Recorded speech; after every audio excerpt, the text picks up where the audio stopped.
नमस्कार, स्वागत है आपका उत्तराखंड की खबरों में और मैं हूं आपके साथ सुमन पाल। राष्ट्रीय महिला आयोग की 30वीं वर्षगांठ पर ही प्रधानमंत्री नरेंद्र मोदी आज महिला कर्मचारियों को संबोधित करेंगे और राज्य महिला आयोग ने कई विभागों को इस ऑनलाइन कार्यक्रम से महिला कार्यकर्मियों को ही जोड़ने के संबंध में निर्देश दिए हैं। और राज्य महिला आयोग की सदस्य सचिव कामिनी गुप्ता ने कहा कि पीएम नरेंद्र मोदी के ऑनलाइन कार्यक्रम से अधिक महिला कर्मचारियों को जोड़ा जा सके और इसके लिए कई विभागों को निर्देश भी दिया गया था कि इन महिला कर्मचारियों का रजिस्ट्रेशन करवाया जाए। साथ ही राज्य महिला आयोग ने इस संबंध में ही कई विभागों को निर्देश दिया था कि ऑनलाइन कार्यक्रम से महिला कर्मचारियों को जोड़ने के लिए उनका रजिस्ट्रेशन कराएं। और राज्य महिला आयोग के सदस्य सचिव कामिनी गुप्ता ने कहा कि आयोग की अध्यक्षता कुसुम कंडवाल ने के निर्देश पर ही महिला कर्मचारियों को ऑनलाइन कार्यक्रम के साथ ही जोड़ने के लिए उनका रजिस्ट्रेशन कराने को कहा गया था।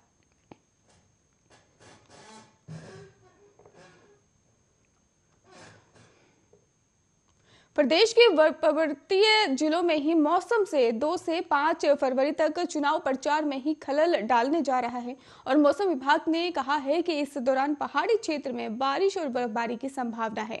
मौसम विभाग के निर्देशक विक्रम सिंह ने बताया है कि 2 फरवरी को ही उत्तरकाशी, चमोली और पिथौरागढ़, रुद्रप्रयाग और बागेश्वर जिले में हल्की बारिश और बर्फबारी की संभावना है, जबकि मैदानी जिलों में भी कोहरा छाने के आसार बताए गए हैं। 3 फरवरी को गढ़वाल मंडल के ही पर्वतीय जिलों और कुमाऊं के ही पिथौरागढ़, बागेश्वर, नैनीताल, चंपावत जिलों में बारिश और बर्फबारी की संभावना जताई गई है। वहीं अल्मोड़ा, उधम सिंह नगर जिले में भी कुछ स्थानों पर ही हल्की बारिश हो सकती है। 4 और 5 फरवरी को भी विशेष मौसम में बदलाव देखने को मिल सकता है और इसके साथ ही उन्होंने कहा कि आज देहरादून में सुबह शाम धुंध छाने की भी संभावना है, जबकि दिन में धूप खिली रहेगी।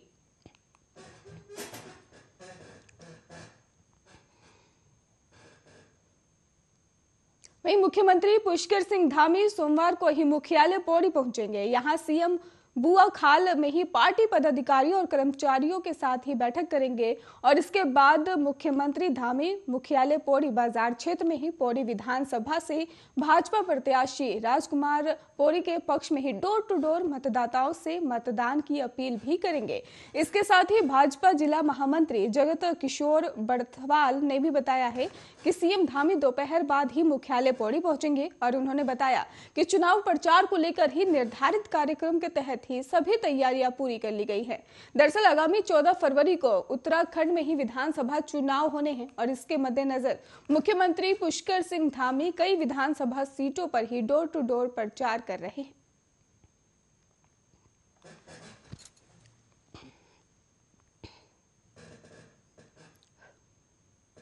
उत्तराखंड के चुनावी मैदान में किस्मत आजमा रहे 23 प्रत्याशियों के नामांकन शनिवार को कई कारणों से खारिज कर दिए गए और 727 उम्मीदवारों के नामांकन पत्र वैध पाए गए हैं। फिलहाल आपको बता दें कि अभी उम्मीदवारों के लिए नाम वापसी का विकल्प बचा हुआ है। वहीं शनिवार को ही गढ़वाल मंडल के 7 जिलों में ही 13 और कुमाऊं मंडल के 6 जिलों में 10 नामांकन रद्द हुए हैं। निर्वाचन विभाग के मुताबिक शुक्रवार की रात तक ही प्रदेश में 13 जिलों की 70 विधानसभा सीटों पर ही 750 उम्मीदवारों ने नामांकन कराया था। वहीं शनिवार को ही नामांकनों की स्क्रूटनी जो थी वो भी की गई थी और इसके साथ ही 23 उम्मीदवारों के नामांकन रद्द हो गए। टेहरी में 1 नामांकन रद्द हुआ है और इसके अलावा देहरादून में 3 और हरिद्वार में 4, पौड़ी गढ़वाल में 5 और पिथौरागढ़ में ही 1, बागेश्वर में 3 और अल्मोड़ा में 1, चंपावत में 1 और उधम सिंह नगर में 4 नामांकन रद्द हुए हैं। वहीं उत्तरकाशी, चमोली और रुद्रप्रयाग और नैनीताल में कोई भी नामांकन रद्द नहीं हुआ। खबर आपको बता दें कि ये भी है कि उत्तराखंड के ही चुनावी मैदान में 727 उम्मीदवार बचे हैं और आपको ये भी बता दें कि जिलावार देखें तो देहरादून में ही सबसे ज्यादा उम्मीदवार हैं। यहाँ स्क्रूटनी के ही 141 उम्मीदवार चुनावी मैदान में बचे हैं। तो वहीं पौड़ी गढ़वाल जिले की ही 6 विधानसभा सीटों पर ही सबसे ज्यादा 5 नामांकन रद्द हुए। यमकेश्वर, पौड़ी और श्रीनगर, चौबटा खाल में भी, कोटवार में भी और 1 नामांकन रद्द हुआ है। पिथौरागढ़, चंपावत और अल्मोड़ा में भी 1-1 नामांकन रद्द हुए।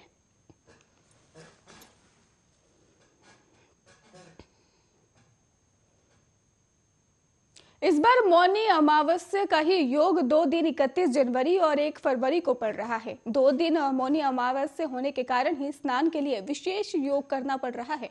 इस दिन स्नान, दान और तर्पण, प्रीत यज्ञ आदि करने से ही प्रीत दोष की मुक्ति मिलती है। और आपको बता दें कि सरस्वती मंदिर के पुजारी आचार्य राकेश शुक्ल ने बताया है कि 31 जनवरी को सोमवती और 1 फरवरी को भौमवती का योग सामान्य दिनों की अपेक्षा सोमवार और मंगलवार को ही पढ़ने का इसका खास महत्व हो जाता है। और माघ कृष्ण अमावस्या को ही मौनी अमावस्या के नाम से जाना जाता है। दरअसल शास्त्रों के अनुसार इस दिन मौन रहकर ही स्नान करने का विधान है। और 31 जनवरी को अमावस्या तिथि दोपहर 2:15 से शुरू होगी। इसके बाद 1 फरवरी को ही 11:15 पर तक रहेगी, ऐसी भी जानकारी है। और आपको बता दें कि उन्होंने कहा है कि माघ कृष्ण अमावस्या को ही मौनी अमावस्या के नाम से जाना जाता है। मौनी अमावस्या के दिन दान और तर्पण, प्रीत यज्ञ करने से प्रीत दोष से मुक्ति मिलती है। और इस दिन पितरों के निर्मित जन्मांजलि को लेकर भी घर में सुख समृद्धि आती है। मौनी अमावस्या के दिन ही सृष्टि के आदि पुरुष महाराज मनु का जन्म हुआ था और इस कारण भी इसे मौनी अमावस्या के नाम से जाना जाता है।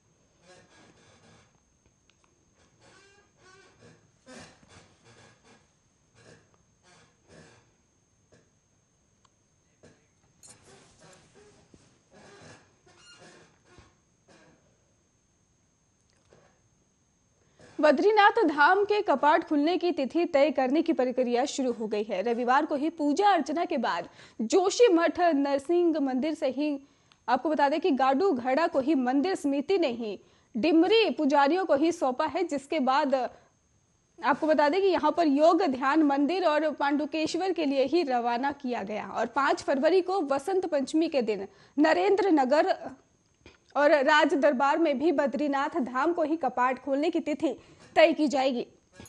वहीं उत्तराखंड 4 धाम श्री बद्रीनाथ और केदारनाथ मंदिर समिति में भी मीडिया प्रभारी डॉक्टर हरीश गौड़ ने बताया है कि बद्रीनाथ धाम के कपाट खुलने की तिथि 5 फरवरी वसंत पंचमी के दिन ही नरेंद्र नगर राज दरबार में ही तय होगी। बद्रीनाथ धाम के ही कपाट खुलने की तिथि तय करने की प्रक्रिया के तहत रविवार को ही श्री बद्रीनाथ केदारनाथ मंदिर और समिति के नरसिंह मंदिर को ही जोशी मठ परिसर से वहां तक आपको बता दें कि योग ध्यान बद्री मंदिर और पांडुकेश्वर के लिए रवाना किया गया।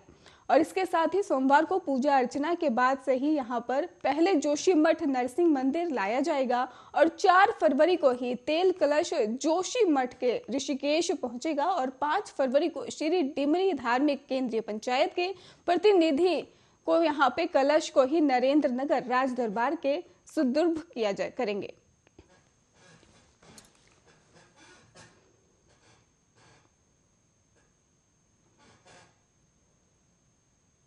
पोखरी विकास खंड में ही उडामाना गांव के ही 30 से अधिक परिवार पानी के लिए तरस रहे हैं। हर घर नल योजना के तहत ही गांव में नल तो लगे हैं, लेकिन उस पर पानी नहीं आ रहा। आज भी गांव के लोग 2 किलोमीटर दूर स्रोत से पानी ढोने को मजबूर हो गए हैं। गांव के लोगों का साफ तौर पर कहना है कि उनके गांव में हमेशा से ही पानी की समस्या बनी रहती है। वो प्रशासन से लेकर जनप्रतिनिधियों के पास समस्या को लेकर गए हैं, बार बार जा चुके हैं, लेकिन कोई समस्या का समाधान नहीं कर पा रहा है। ग्रामीणों का कहना है कि हर घर नल योजना के तहत गांव में नल तो लगे हैं, नल लगने के बावजूद भी उस पर कभी पानी नहीं देखा गया है। वहां नल सिर्फ शो पीस के लिए ही बनकर रह गया है। ग्रामीणों का यह भी कहना है कि विकास खंड मुख्यालय के करीब होने के बावजूद उनके गांव की समस्या का आज तक किसी भी जनप्रतिनिधि ने समाधान नहीं किया है। और इसके साथ ही उन्होंने ये भी कहा कि योजना की लाइन पिछले के बाद ही और इसके बाद भी तरह तरह के जो बात है वो कही जा रही थी, लेकिन पानी ढोने को लिए वो मजबूर हो चुके हैं। इस संबंध में ही जल संस्थान के अधिशासी अभियंता और राजेश कुमार निर्वाल का कहना है कि गांव में ही बिछाई लाइन पर ही पानी नहीं आने की समस्या जो है वो बहुत ज्यादा है और जल्द इस समस्या का समाधान किया जाएगा।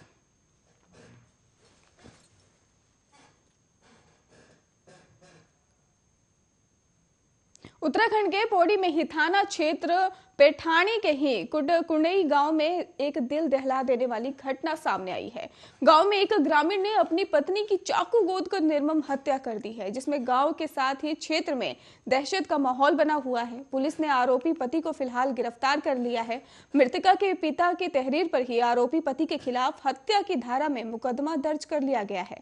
थाना क्षेत्र पेठानी के ही कुटगुंडई गांव में ही निवासी जसवीर सिंह ने ही अपनी पत्नी अर्चना की चाकू गोद कर निर्मम हत्या कर दी है। वहीं सीओ सदर प्रेम लाल टमटा ने बताया है कि जसवीर सिंह देहरादून में किसी होटल में कार्य करता है।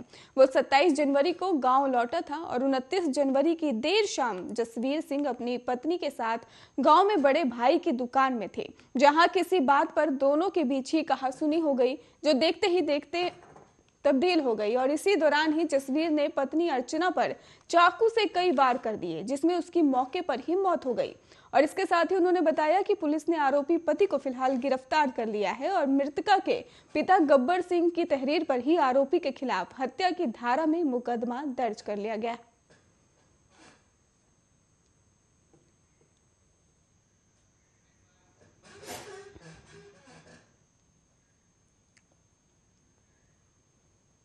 वहीं हल्द्वानी की बनभूलपुरवा पुलिस ने ही गांधीनगर में भाजपा नेता की बेटी के साथ छेड़खानी के मामले में एक युवक के खिलाफ मुकदमा और विरोध करने पर परिवार के साथ मारपीट के आरोप में ही 5 युवकों के खिलाफ बलवा की धाराओं में मुकदमा दर्ज किया है।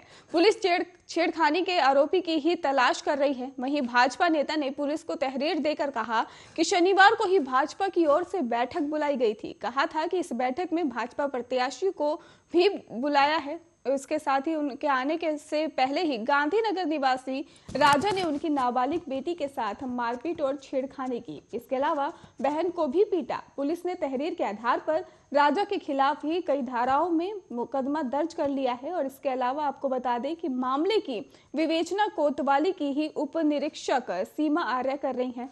और पता चला है कि गांधीनगर तिराहे पर ही नुक्कड़ नाटक का आयोजन किया जा रहा था, लेकिन विरोध और मारपीट के चलते ही नुक्कड़ नाटक नहीं हो सका। और इस मामले में भीड़ को देखने के बाद ही वहां पर नोटिस जारी कर दिया गया।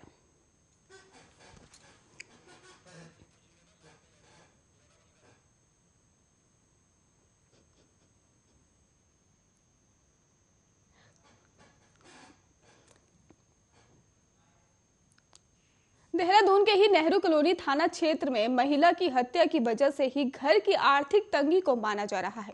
हत्यारोपी पति को ही पुलिस ने हिरासत में ले लिया है, लेकिन वो ज्यादा कुछ पुलिस को नहीं बता पा रहा है। रविवार देर शाम महिला के पिता ने ही दामाद के खिलाफ हत्या का मुकदमा दर्ज करवाया है। और आपको बता दें कि पुलिस हत्यारोपी को ही सोमवार को ही न्यायालय में पेश करेगी। और बुलंद छपरा कुशीनगर यूपी निवासी सौरभ को ही 12 साल से ही दूर में रहकर कामकाज कर रहा था। हाल ही में सौरभ अपनी पत्नी स्वाति और 6 साल की बेटी और 10 महीने के बेटे के साथ ही डिफेंस को लेकर ही निकट गोरखपुर में ही किराए के मकान में रह रहा था। और शनिवार रात पुलिस को सूचना मिली कि वो अपनी पत्नी का गला रेत कर भाग गया। बताया जा रहा है कि कोरोना की पहली लहर में ही सौरभ जो था वो कारोबार उसका छूट चुका था। इसके बाद उसने नौकरी शुरू की तो दूसरी लहर में वो भी छूट गई। और बहन की शादी पिछले साल हुई और इसके लिए उसने कर्ज भी लिया था। इस कर्ज के साथ ही अब वो घर का खर्च चलाने के लिए पड़ोसी और दोस्तों से कर्ज ले रहा था। कुछ पैसे पत्नी स्वाति भी सौरभ से मांग रही थी, लेकिन काफी दिनों से वो पैसों का जुगाड़ नहीं कर पा रहा था, जिसके बाद उसने परेशान होकर अपनी पत्नी की हत्या कर दी।